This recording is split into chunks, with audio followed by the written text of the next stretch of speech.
Big Boof Bets, Get That Money podcast. It's the Divisional Playoffs. Mr. Big Boofy Scureman and Mr. Tony T-Bone Guarino joining me as usual. How you guys doing today?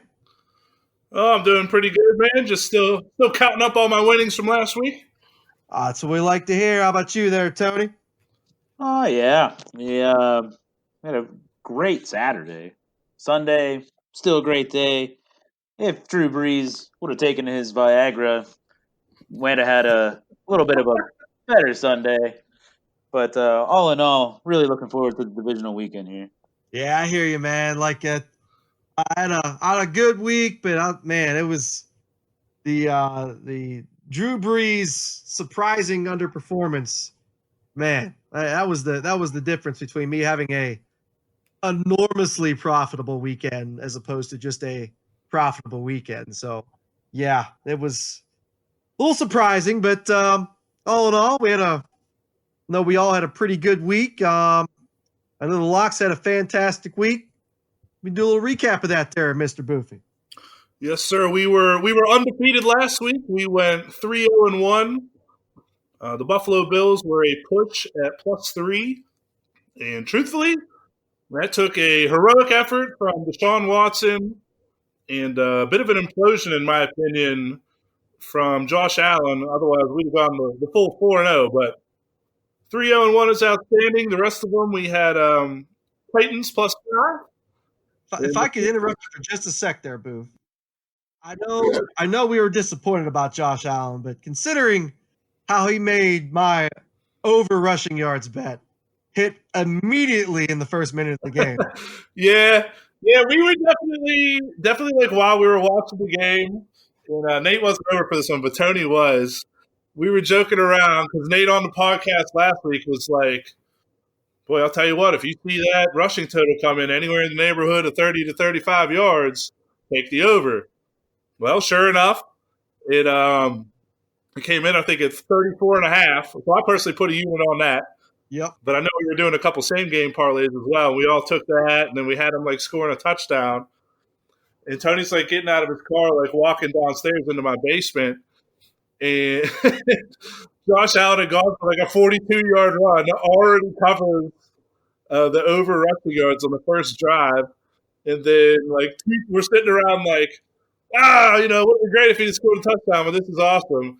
2 plays later, they run a reverse pass to Josh Allen, scores the touchdown. We're cracking beers. It was awesome. Oh, no, it was, man. Between hitting the over prop, immediately on him, and then, the fact that he scored a touchdown later that drive, I nailed a couple units just on a nice same gamer as well, which you know. But, yeah, man, as soon as, immediately, boom, nailed it. I was like, yes. So I was loving that. This had to get that in there. I feel like I wish we could retroactively add that as a lock, man, because I feel like I know it's a shame they don't have the player props up, typically by the time when we record. Oh my God. That is something I think we've gotten a little better at throughout the year. That might be something we start adding on social media for everybody to check out when they come up. For sure. Anyway, besides that, we had the Titans +5, which honestly that game went exactly how we felt it was going to go. The dynasty's dead. Went up there. Yeah, the Titans went up there, hit them in the mouth, and they pretty much kept New England from scoring. And they honestly were in control of that pretty much the whole time. I felt very comfortable. I was on that money line. I was on +5. Yeah. Woo! And then we had the Seahawks -1.5. And if you were paying attention, the spread actually had moved to Seahawks +1 by kickoff. But either way, we covered that. Carson Wentz got injured early in the game. I was actually to hit that on the live line, make a couple extra units, but the 1.5 was still good enough. And we also had the under, Seahawks, Eagles, under 46. That comfortably hit. And again, just kind of we discussed the scheduling quirk last week where the 49ers had played Seattle, and then the Seahawks went to Philly the following week, and then they won the game 17-9. Well, oddly enough, come playoff time, they had played the 49ers the week before. Seahawks go to Philly, and they won 17-9 again. So just an interesting little quirk there with how things worked out this season. That was so crazy how that happened. Yeah. Somebody had to put money on that exact score. You know how you can do that bet. Oh yeah, they give you like the plus 10,000 or plus 20,000. It's crazy. Somebody made a lot of money. Yeah, indeed. Yeah, well, we ready to dive into the divisional round here? Let's dive in, baby. Okay, well, we'll start with the NFC on Saturday with the Minnesota Vikings at the San Francisco 49ers. The 49ers are laying 7 with your over-under at 45. Yeah, I'm sorry. I still can't buy stock in Kirk Cousins. After some thought after that game, he was never put in a position. I mean, yeah, he didn't screw it up like we thought he would, but like I was saying to Boofy before that the biggest thing is like he was never put in a position where he had to really do that much. The Vikings ran the ball extremely well all game. They were ahead all game. So there wasn't really too many points during the game where the Vikings really felt, I believe, all that threatened, that they really had to take that many chances on offense. Conversely, the Saints didn't get a lot of pressure on the pass rush. So, I mean, you add all that together, the Saints didn't do much to take advantage of what I still think is the weakest link on the Vikings team. And I don't think the 49ers make that mistake this week. They are a complete team across the board. The only question about them recently has just been their health. And now they've had a bye week to get some guys back, get some guys rested up. You have an elite pass rush. You have an elite defense. You have a complete team on the offensive side of the ball at home. They're hungry. Yeah, man, I definitely am riding the Niners and Garoppolo train. I think they are your NFC representative. Now that the Saints are gone, now that the Saints have been eliminated, I think that is your NFC Super Bowl representative. So give me this 49ers. I almost said the Saints. Give me the 49ers -7. I think that's a pretty good bet. Yeah, I see the game the same way. It was funny. I had this discussion with a guy I work with because he came in. He's telling me, he said, I got to throw some respect on Kirk Cousins' name. And I told him, I said, I don't think he sucks, but, I feel like I've given him the appropriate amount of respect. And that does not change for me here. Like, I told him what's going to happen is this week, San Francisco is going to be able to stop the run. They're going to stop the run. They're going to make Kirk Cousins have to be the guy that makes plays. Kirk is not going to make them. And the 49ers are going to win the game. And beyond that, San Francisco is, like you said, they can run the ball. They can throw the ball. Their play-action game is strong. They've had the week off here so they can get everybody healthy like you were talking about. And I see no reason why we can't cover the -7 at home here. Give me the 49ers -7, and that's our first lock of the week. Lock it in, baby. Get that money. Plus, we all know that Kirk Cousins doesn't play well against teams with numbers in their names. Hey, their helmets are also kind of gold-toned, too. I was just saying, maybe the gold helmet thing will be true this week. And it's a 4:00 game on the West Coast on grass. Oh, my. Yeah, and the spring equinox is 47 days away. Yeah, whatever. All that stuff. 22 degrees north latitude. All right. All kidding aside, let's get into our AFC matchup for Saturday's action. This will be the Tennessee Titans at the Baltimore Ravens.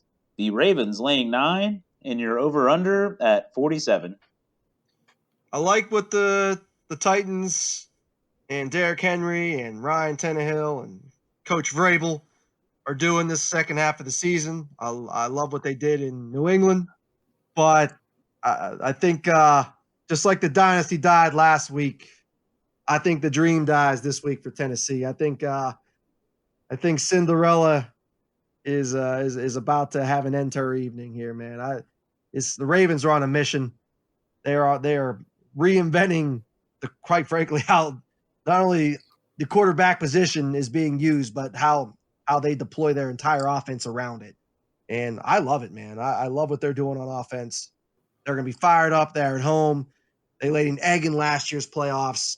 I believe they took a lot of last year's lessons and applied them this year. And I like I said, I think they're a complete team. Their defense is healthy. And the Titans slayed a giant last week, albeit it was a wounded old one. Now you have the young, new, big giant on the block, and I think the Ravens take care of business here, man. I definitely love them to win. 9.5, whatever number you're looking at. It's a really big number, and I could definitely see them covering it. It's just the Titans do have enough if Derrick Henry gets rolling to shorten the game, play some ball control, and keep this under double digits. So at 9.5, you need a 10 to cover that. So I could see the Ravens blowing them out. I could also see the Ravens winning, by 7 points. So I love the Ravens to win, but big number in the playoffs against a team with a solid defense and a good running game. Yeah, man. I mean, on first instinct, I want to take the Ravens to just steamroll them and cover. But there's part of me that, I still want to see how they're going to perform in the playoffs. And the other part of that is just how much I do have respect for Tennessee. And I think that, Vrabel spent time as a defensive coordinator at Ohio State, so he's had an opportunity to really be around a spread-type offense like that with a QB running game. And he might have something that he's just, he's got ready to go here where, he may have told his guys, in the coaching room all season, hey, we end up playing Baltimore in the playoffs. I got something up my sleeve for him. So I am worried about something like that. And then again, Tennessee on offense to me is a pretty complete team. They got good receivers, good QB. Derrick Henry he looked like freaking Earl Campbell or what's his name? Like Bo Jackson out there on Techno Bowl last week, man. He was just out there just chucking everybody. I loved it. Yeah. But I don't know. The 9.5 or 9, whatever, it's so many points, man. I could definitely see them keeping it under a touchdown. Yeah, truthfully, I wouldn't be shocked if they even pulled off the upset and won. So, too much unknown for me to lay any money on this game. This one, at the end of the day, it is a pass. I'm very much looking forward to watching it. And like you said, Dave, I love Baltimore's offense. So even as a Steelers fan, I do want to see them do well here. Yeah, too many points for me to lay here. I'm passing. I definitely want to see that Ravens Chiefs AFC Championship game, man. It's it's gonna tear at my heartstrings, man. Yeah.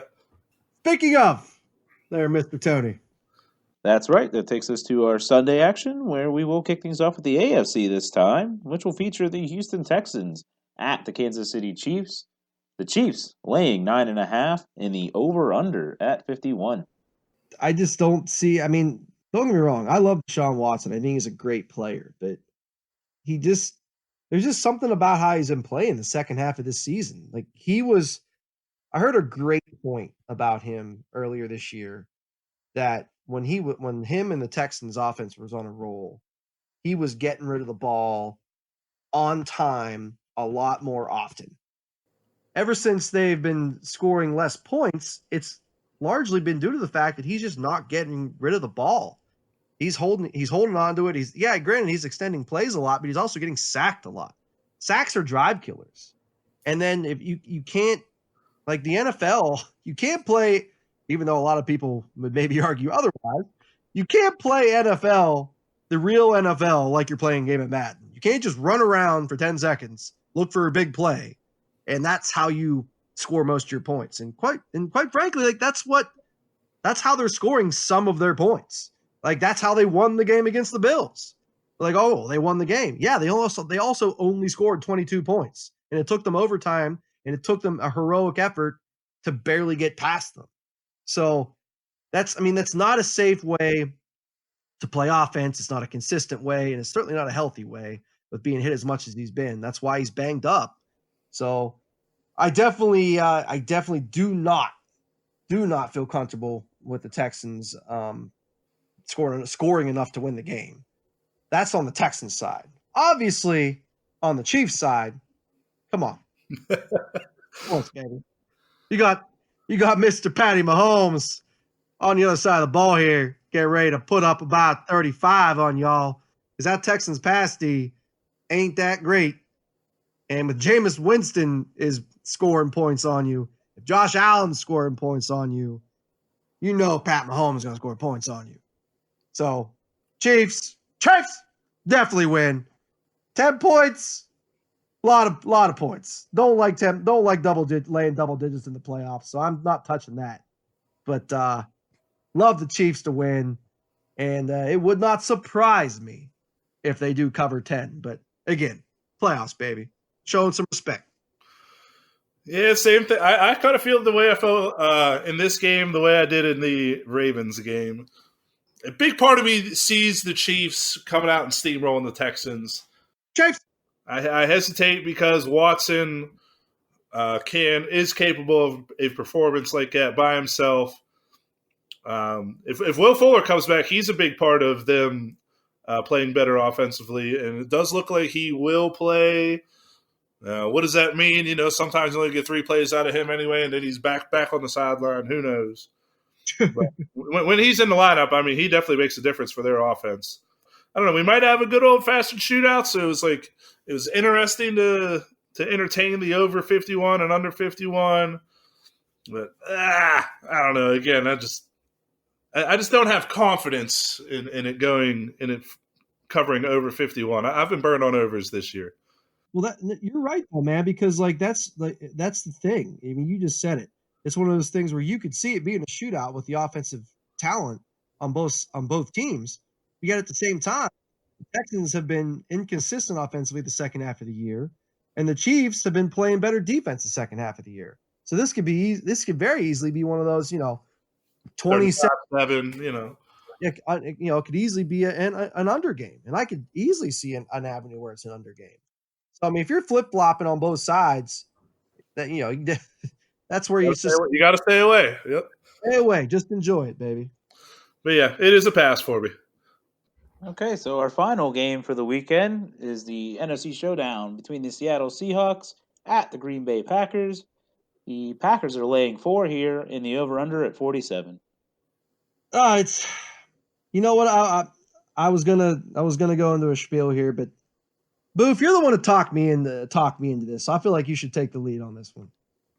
Okay, yeah, sure. I like the Seahawks +4 a lot. That is going to be my pick.